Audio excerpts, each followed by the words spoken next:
السلام عليكم ورحمة الله وبركاته. حبايب قلب ام مالك، ازيكم عاملين ايه؟ يا رب تكونوا في احسن صحة واحسن حال. زي ما احنا متعودين، اول حاجة بنبدأ بيها الصلاة على النبي. اللهم صل وسلم وبارك عليك يا حبيبي يا رسول الله. صلوا عليه يا بنات. اللهم صل وسلم وبارك. تاني حاجة عايزين نرحب بجميع المشتركين الجدد اللي نوروني وشرفوني في القناة. اهلا بيكم في حبايب قلبي في قناتي، قناة احلى اكلة من مطبخي. منوريني ومشرفيني. وتاني حاجة عايزين ما ننساش تحطوا لي لايك للفيديو لو الفيديو عجبكم، واللي اول مرة يشوف قناتي ما ينساش يحط لي سبسكرايب للقناة ولايك ويفعل الجرس. ويلا بينا نخش على الفيديو. في الجو الساقعة ده، موجة ساقعة رهيبة نازلة كده، مش عارفة في ايه، سبحان الله، مطرة وساقعة وجو غريب خالص. طبعا الصبح كده قمت عملت لي كوبايه الكابتشينو دي عشان اشربها كده تدفيني على ما الولاد يصحوا، لان ما وديتش المدرسه بصراحه. عندي صباحي وعندي مسائي. الصباحي ما راحش ولسه بقى نايمين متدفيين كده، فقمت اشرب الكوبايه دي على ما هم يصحوا بقى نفطر، لان ابني في الاعدادي بقى هيروح المسائي ان شاء الله، هيروح مدرسته. فجهزت بقى الكابتشينو كده، طبعا فضيت الكيس وعليه شويه لبن صغيرين كده وقلبت كويس خالص علشان يكتر وشه، يعني يبقى وش الكابتشينو كتير. وكملت اللبن، وزي ما انتوا شايفين بقى هاخدها اشربها. وكنت بقى مقرره خلاص هعمل غدا ايه من امبارح. جهزت حاجته هتشوفوها معايا دلوقتي. بس عايزه اوريكم وش الكابتشينو، ما شاء الله عامل وش كبير خالص. خلاص بقى يا حبايب قلبي، انا هطلع بقى دلوقتي كده اشربها. هشغل كده حاجه اتفرج عليها واشربها على الولاد. بصوا وش الكابتشينو كان قد ايه ده كله. وهنخش على المطبخ بقى اهو يا حبايب قلبي. طبعا السقعه ديت عايزه محشي، يا محشي يا شوربه عدس، يعني اكلتين من الاتنين دول بيتعملوا في السقعه اللي احنا فيها دي. فانا هعمل محشي مشكل، وهعمل هسلق فراخ وكده. عندنا بالنسبة واحدة يعني متابعة داخلة بتقولي هو على طول فراخ فراخ. لا والله ما على طول فراخ فراخ. بنعمل شعبي كتير وبيبقى فيه لحمة وفيه سمك. بس يعني ولادي ما بيحبوش اللحمة والسمك قد كده، هما بيحبوا الفراخ. فالمهم بقى انا كان عندي كرنب في الفريزر، طلعته اهوت يفك شوية، وكنت سلقة كرنب كمان اهو تاني. يعني عايزة اعمل كمية تكفيني يومين علشان ما اقفش في المطبخ بقى بكرة. وجبت برطمان صلصة علشان ازود بيه الطماطم زي ما انتوا شايفين معايا كده. وجهزت الحاجة كلها بقى، الخضرة والحاجة. هطلع بقى دلوقتي اقور البتنجان، وطبعا تسبيكة المحشي كانت نازلة قبل كده في القناة، والكوسة. وهتشوفوا معايا دلوقتي بعد ما خلصت اهو يا حبايب قلبي. طبعا سبكت للمحشي وغسلت الرز بقى وظبطت الدنيا وحشيته اهو قدامكم اهو زي ما انتوا شايفين معايا كده. طبعا الكمية دي هي هتكفيني يومين. انا عاملاها عشان زي ما قلت لكم مش عايزه اقف في المطبخ بقى بكره، يعني السقعه بقى ولا مواعين ولا حاجه. هسوي في الفرن وفي الحله اللي هي الفرن دي، ولما اقول بقى الفرن يبقى قصدي على الحله الفرن. وهسوي المحشي والفراخ، واجي هجهز الغدا كده. طبعا يا ريت اليوم والحاجه بتخلص كده بسرعه زي ما بنقلب في الفيديو. يعني كنا لسه شايفين البتنجان مش متقور، دلوقتي بقى البتنجان متقور وكمان متحشى كمان. يلا الحمد لله. هتشوفوا بقى معايا الفراخ على السخان. على فكره لسه بتوع الانابيب ما عدوش، الحمد لله ان الواحد عنده السخان ده، والا كانت الدنيا وقفت. سلقت بقى فرختين اهو زي ما انتوا شايفين كده معايا على النار اهو دبحهم. طبعا احنا مربيين الفراخ عندي هنا، وانتوا عارفين ان انا بربي الحمد لله اهو يا حبايب قلبي.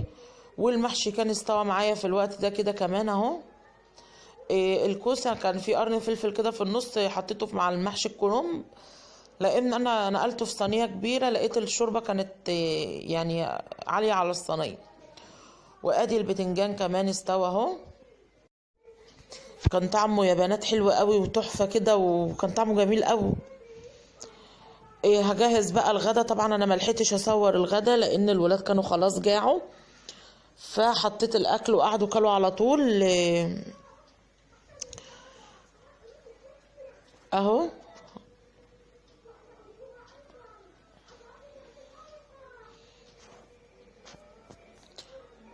اتغدوا الحمد لله، واللي نزل راح درسه بقى، واللي وكده يعني.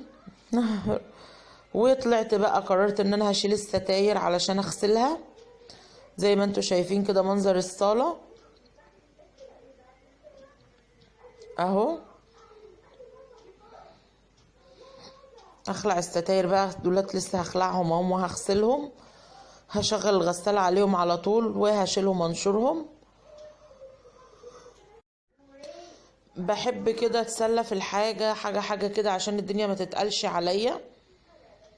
يعني في اليوم ده انا غسلت الستاير ولمعت البيبان بتاعت الاوض وباب الشقة وكده، ولمعت الازاز بتاع النيش. بصوا كله كان لسه ملحوس اهو، بس انا بقى مسكت ده كله لمعته كده ونضفت الحاجة كلها.